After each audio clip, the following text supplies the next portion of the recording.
I started my journey walking every day in outside shoes.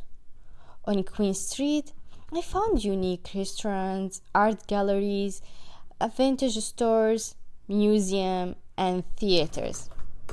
Meeting peoples and all this experience helped me to start flourishing and growing up. I'm in Canada. I have a big opportunity to pursue my dream and have my own lifestyle.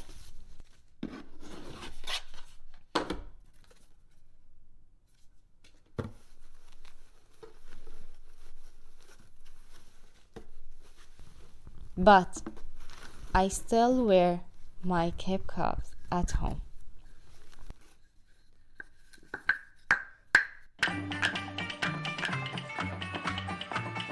فطومة خبيني ببيت المونة لما بكرة بيجي البرد مالك غيري كانوني فطومة خبيني ببيت المونة لما بكرة بيجي البرد مالك غيري كانوني.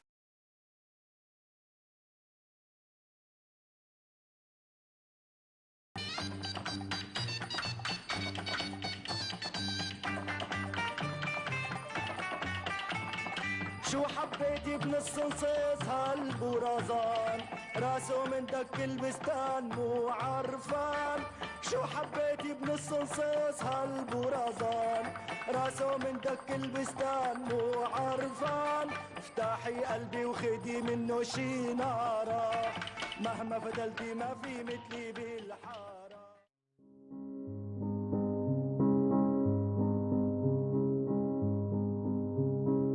Actually, this is kind of shows your feelings in different way, because on stage you are using your body language and many people understand what you mean, but in the video to express your feelings you have to do something different to show your feelings, your emotions in that moment.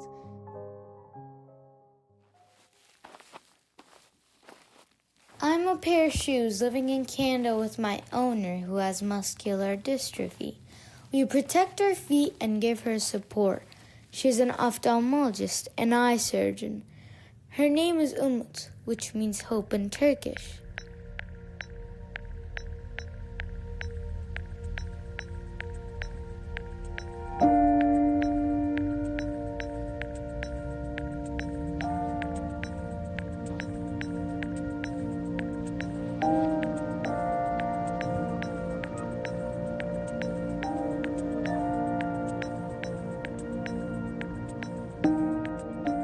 As her shoes, our mission was to help Umut travel from her homeland of Turkey to Africa.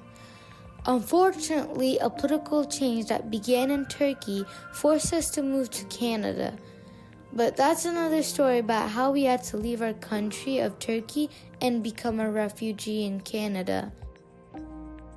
True to her name, Umut traveled around the world to perform eye surgeries for people who had no access to health care. On one of our trips, we went to Mali in Africa. There were many small huts about 45 meters in size, and many people lived in them. They had almost nothing except for one set of clothes, a plastic bottle to fill with water, and some kitchen stuff. They didn't have shoes either. On Dr. Umut's fourth visit to Africa, we were on her feet. We traveled to Sikasso, 400 kilometers from the capital, Bamako. Traveling on these roads was very hard.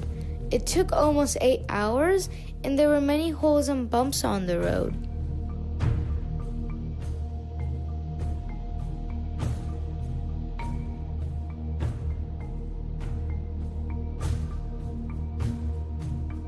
When we finally arrived, everything was ready for us to examine and operate on patients.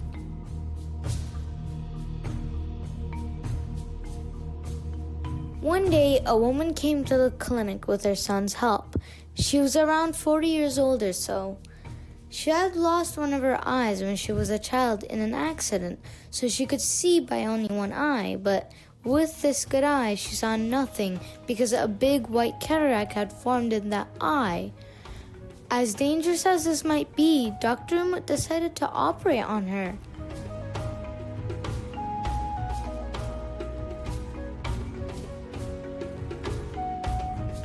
The disappointing thing for us, as her shoes, was that we could not go to the operation room. These operations were extremely delicate. Dr. Umut operates without any shoes, using her bare feet to control the petals of the microscope. So we were left at the door.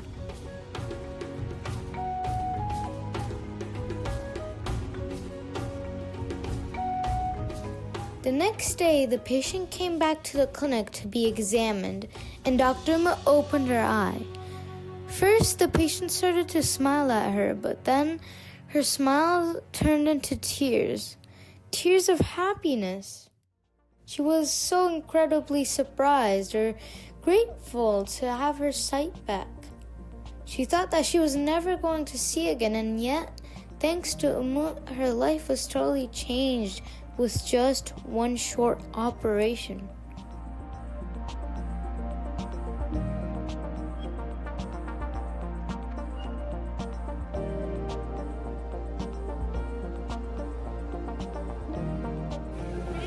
Happy birthday to you.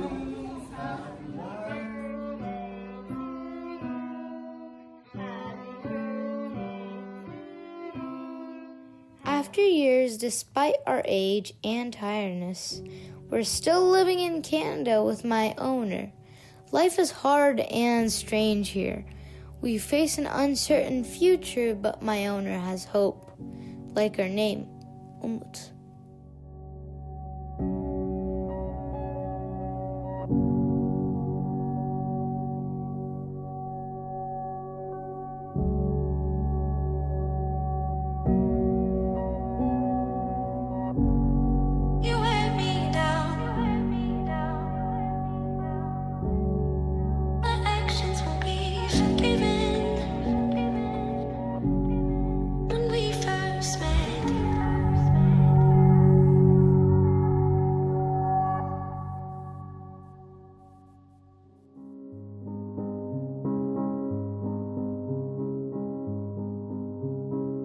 In my film, I try to explain how an unjust situation affects many people, but through my feeling and my thoughts. I think that social awareness can be increased through the films. I hope my film reminds us what's happening in the world around us, because it's just not only in my country, it's all over the world. Everybody has stories, but through the films, we know our stories, each other's stories. I think film will be very effective in this course.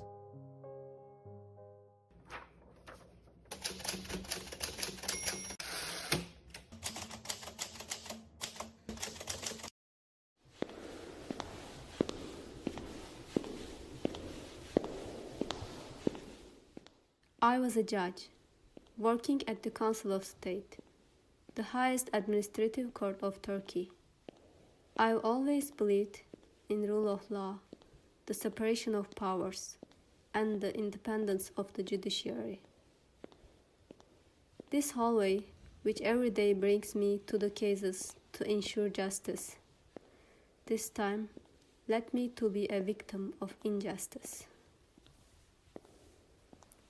Although I knew what could happen to me, I went to court in high heels, wearing my suit, as if it was any Monday. It was my way of showing everybody that I don't accept the accusations against me. Still, they treated me like a fugitive. Would I really intend to run away in high heels? Why would I even come to my workplace?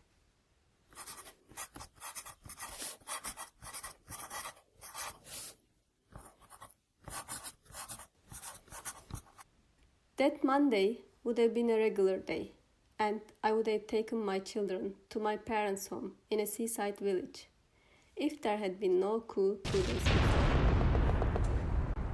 On Friday, July 15, 2016, at around 10 p.m., We were having dinner at home. It was a late dinner because I was busy packing for the holidays. Suddenly, we heard thunderous sounds like bomb explosions. It was the first time ever in my life that I heard such explosions. When I turned on the TV, the news said an attempt to overthrow the government was underway. The Bosphorus Bridge was shut down by a group of soldiers with tanks. On the state broadcaster, the speaker was reading a statement issued by coup organizers who called themselves Peace at Home Council, declaring a curfew and martial law, and saying they sought to reinstate constitutional order, human rights and freedom. Meşruiyetini kaybetmiş siyasi iktidara görevden el çektirilmiştir. It was saying that the coup was being undertaken ultimately to preserve democracy, not to undermine it. We opened the window facing the presidential palace. We were close enough to see if there was an attack or fire. We felt the pressure of explosions on our faces. Jet planes were flying non-stop. Our building was shaking. It was like there was a war outside. All this chaos lasted until the early morning of the next day. I thought everything was falling to pieces, but the damage to the presidential palace was considerably less compared to the explosions. Later on, I learned that most of the explosion sounds were not coming from bombs. Aircraft flying low over us had caused those sonic effects when they broke the sound barrier. In a matter of hours, while the attempt was still underway, a list of judges accused of supporting the coup went viral. I was listed with about 3,000 judges to be fired and arrested. We were branded as traitors and charged with terrorism over one night. The coup was an unprecedented situation for me, but not for Turkey. However, this was different from all of them. There are many questionable aspects that could not be exposed even today. The putschist didn't capture the president, the prime minister, or any other politicians. They committed acts such as closing Bosphorus Bridge, shooting civilians, bombing an unoccupied corner of the parliament building, targeting only surrounding area of presidential palace, which provoked the people but didn't help them seize power. These things never happened in previous coups. The president reached the media through FaceTime and urged his supporters into the streets. I would have told the people to stay at home to be safe. The president called the coup attempt a gift from God that gave him the pretext to justify a crackdown on opponents and purge them in public institutions. Whoever was behind the plot, the certainty for me was that it was completely illegal for people to be arrested without any evidence, and torture is a crime against humanity. On Saturday, I watched some of the highest-ranking judges being arrested on TV. I received many messages warning that any vacation leave was cancelled, and we should come to work on Monday by shuttle bus, not our private car. That's exactly what I did. About an hour later, 3 policemen came to my office and handcuffed me. I walked through the long hallways with police surrounding me. The sound of my heels broke the silence. It reflected the rebellion of my heart and made me feel strong and confident. I hit my heels harder than ever. The police collected us in small buses in front of the building. Around 1 p.m., 3 policemen took me back to my office to search.